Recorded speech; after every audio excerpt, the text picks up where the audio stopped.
안녕하세요 여러분. 저는 지금 공주 동악산 캠핑장에 와 있습니다. 어제 이곳에 도착해서 텐트를 치는데 정말 쉽지 않았습니다. 한여름의 더위 속에서 2시간 가까이 씨름을 했어요. 줄을 당기고 팩을 받고 다시 풀고 땀이 비 오듯 흐르는데 순간 내가 왜 이 고생을 하지 하는 생각까지 했습니다. 텐트를 다 치고 나서 저녁에는 안하고 볶음을 해 먹었습니다. 특별한 음식은 아니었지만 자연 속에서 먹으니 그 어떤 맛집보다 더 맛있게 느껴졌습니다. 고생 끝에 먹는 한 끼가 주는 행복이 이런 거구나 싶었죠. 그리고 밤에는 정말 푹 잤습니다.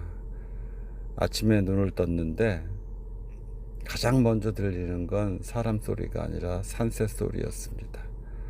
바람이 나뭇잎 사이를 스쳐 지나가고 텐트 위로 나무 그늘이 부드럽게 내려앉아 있었습니다. 도시에는 늘 무언가를 해야 한다는 생각 속에 살잖아요. 하지만 이곳에서는 아무것도 하지 않아도 괜찮다는 느낌이 들었습니다. 도시에서는 늘 무언가를 해야 한다는 생각, 그거랑 정반대의 삶이죠. 그냥 앉아서 새소리를 듣고 나무를 바라보고 바람을 느끼는 것만으로도 마음이 편안해졌습니다. 어쩌면 우리가 쉬고 싶다는 건 몸이 아니라 마음이 먼저 보내는 신호인지도 모르겠습니다. 오늘은 이 아름다운 아침을 품고 동학사로 천천히 걸어 올라가 보려고 합니다. 여러분도 잠시 마음의 속도를 늦추고 함께 걸어가 보시죠. 아침에 캠핑장을 나와 작은 빵집에 들렀습니다. 공주 알밤빵 하나와 따뜻한 커피 한 잔. 거창한 아침 식사는 아니었지만 이상하게 참 행복했습니다. 여행에서는 비싼 음식보다 그 순간의 공기와 분위기가 더 큰 맛을 만들어주는 것 같습니다. 그리고 지금 동학사로 올라가는 길을 걷고 있습니다. 옆으로 흐르는 계곡물이 정말 맑습니다. 물이 바위를 스치는 소리, 나무 사이로 들어오는 햇살, 그리고 산의 냄새까지. 이 길은 단순히 절로 가는 길이 아니라 마음 안으로 들어가는 길처럼 느껴집니다.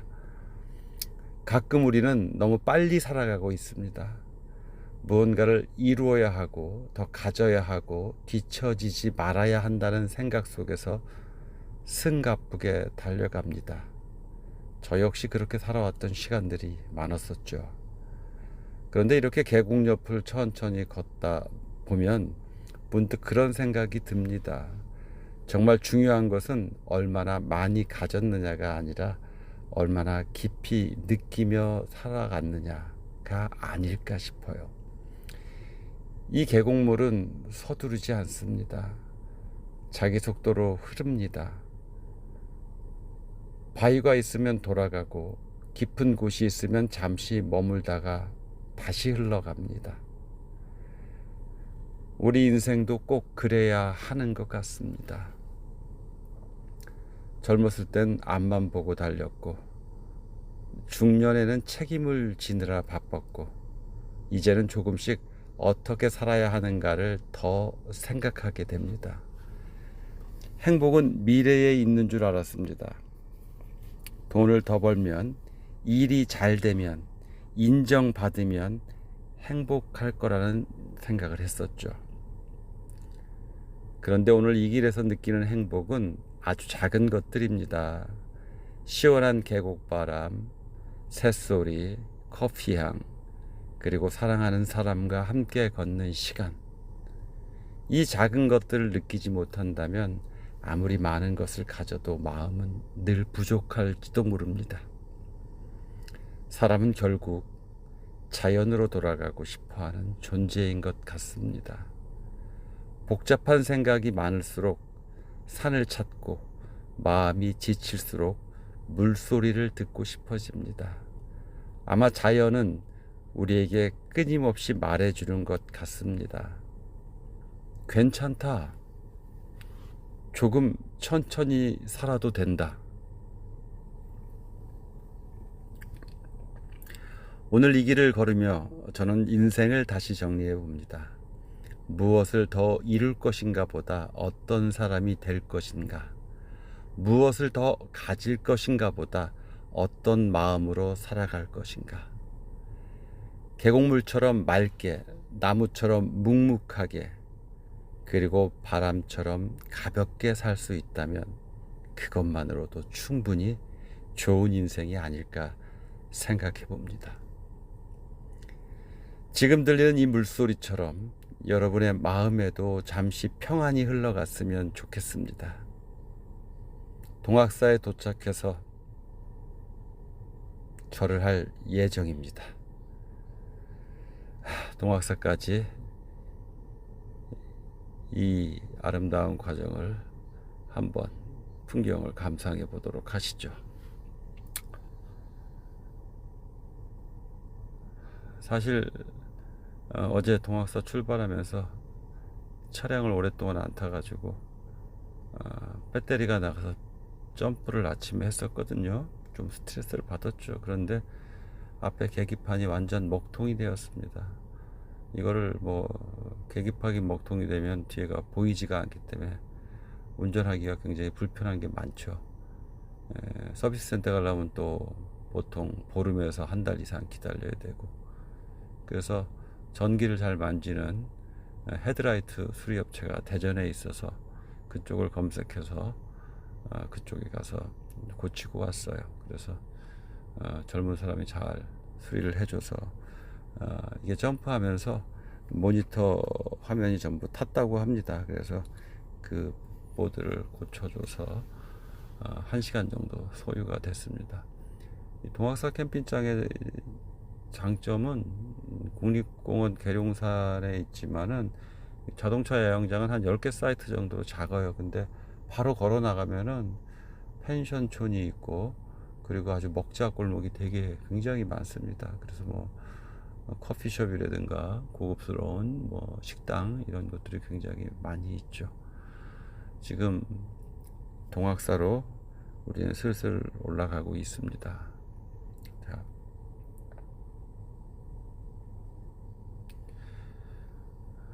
이쪽 계곡이 국립공원이라 이게 가지 못하게 돼 있는데 간혹 그렇게 들어갈 수 있는 자리가 있더라고요. 한시적으로 허용된 계곡. 풀보다는 돌로 돼 있어서 너무너무 깨끗하고 괜찮습니다.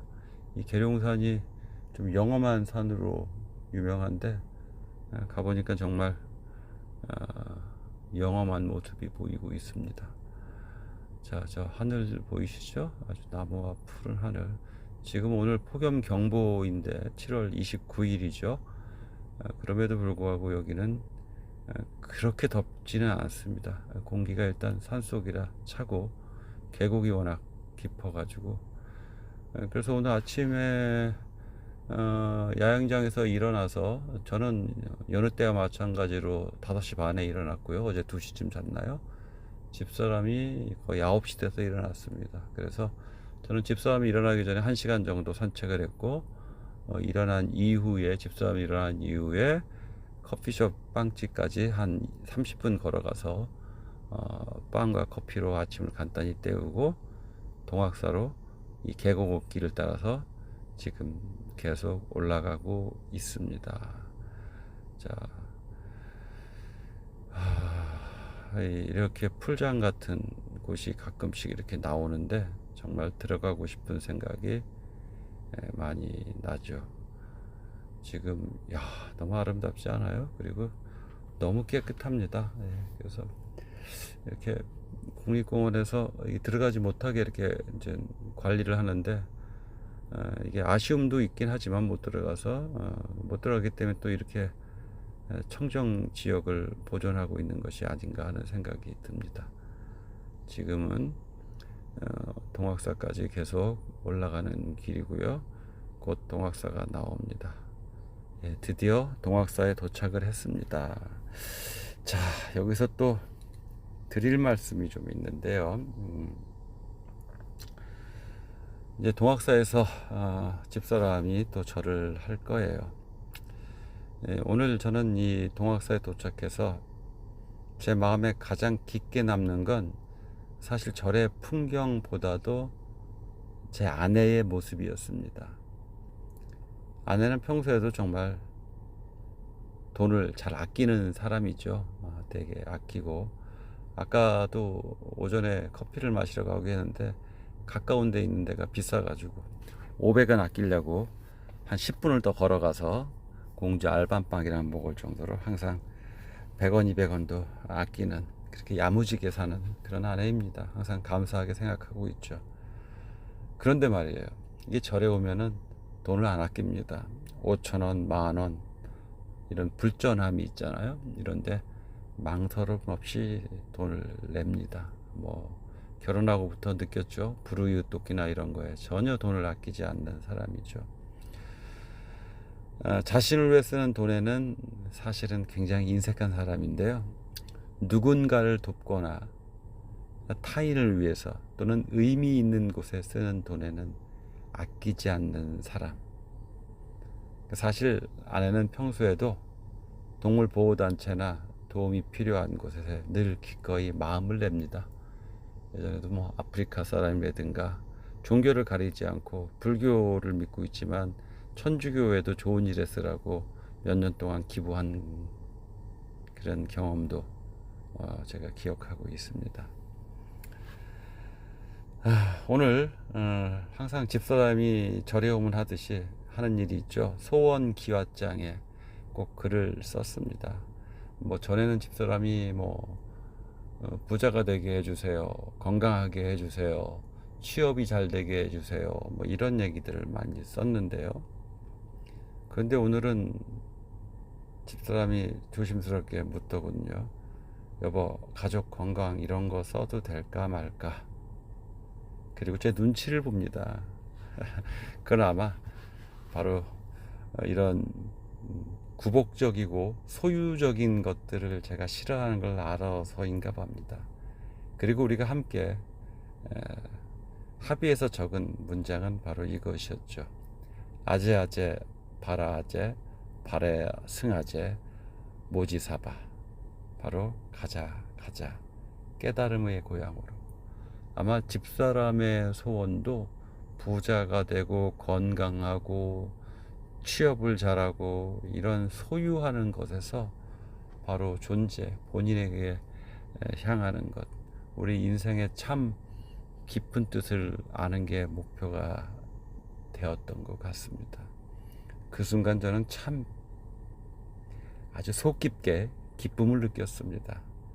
예전에 아나였다면 아마 건강이나 재물을 빌었을 텐데요. 그런데 오늘은 깨달음을 이야기했습니다. 어쩌면 함께 살아간다는 것은 서로의 생각이 조금씩 스며드는 일인지도 모르겠습니다. 저는 늘 소유의 삶보다 존재의 삶을 이야기해 왔습니다. 사람들은 보통 뭘 가지려고 노력하죠. 갖기 위해서 무슨 행동을 해서 그럼 난 이런 사람이 될 거야 라고 생각합니다. 영어로 하면 have에서 do, do에서 be. 무엇을 가지면 무엇을 할 수 있고 그래서 어떤 사람이 될 거라는 허상을 하죠. 하지만 인생은 그렇지 않아요. 정말 인생이라는 것은 be, 내가 뭐가 되고 싶다라는 마음을 가지고 있으면 do, 거기에 맞는 행동을 하게 됩니다. 그리고 have, 거기에 맞는 걸 갖게 되죠. 그래서 아마 무소유라는 게 바로 그런 거죠. 내가 원하는 만큼 갖는다는 게 행복한 거죠. 가질수록은 불행해집니다. 많이 갖는 사람은 소모적인 삶을 살고요. 뭔가를 되기 위해서 사는 사람은 기쁨을 갖기 위해서 살게 되는 거죠. 그래서 먼저 어떤 존재가 되고 그 존재에 맞는 행동을 하고 그러면 정말 필요한 것만 자연스럽게 갖게 된다는 정말 알뜰하고 효율적인 삶이 되는 거죠. 그런데 많은 사람들은 난 뭘 가지고 싶어, 얼마 가지고 싶어.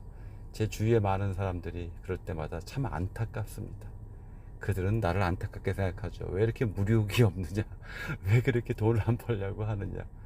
뭐 사실 저는 한 달에 300만 원만 벌면 더 이상 벌려고 하지 않습니다. 그 남는 시간들로 다른 걸 경험하고 체험하려고 하죠. 제 삶에 있어서는 경험과 체험을 가지고 떠나는 겁니다. 흥미로운 건 이 생각을 말로만 제가 더 많이 했지만 실제 행동은 아내가 더 가깝게 살고 있다는 점입니다. 그래서 오늘 저는 아내를 보며 존경심을 느꼈습니다. 항상 저는 이론적으로 행복과 인생에 대해서 공부를 하지만 그걸 실천하는 사람은 제 아내라는 점을 많이 느끼고 있죠. 절을 이제 내려와서 캠핑장으로 돌아가는 길이 거의 한 1시간 가까운 시간 땀을 흘리고 왔습니다. 그런데 오면서 뭐 시원한 백다방에서 아이스 커피도 마셨고요. 그리고 집에 와서는 집사람이 바로 또 부지런하게 시원한 냉국수와 소면을 해줘서 맛있게 먹었습니다. 땀 흘리고 돌아와 먹는 이 한 그릇이 또 얼마나 맛있던지요. 이제 잠시 후에는 계곡으로 놀러 가려고 합니다. 오늘 하루를 돌아보면 지금 뭐 1시 정도 됐지만 행복은 거창한 곳에 있지 않습니다. 함께 걷고 함께 기도하고 함께 웃는 것, 그리고 조금씩 더 좋은 존재가 되어가는 것. 여러분은 오늘 어떤 무엇을 더 가질까, 어떤 사람이 될까를 한번 더 떠올렸으면 좋겠습니다. 그럼 저는 시원한 계곡으로 다녀오겠습니다. 함께 해주셔서 감사합니다.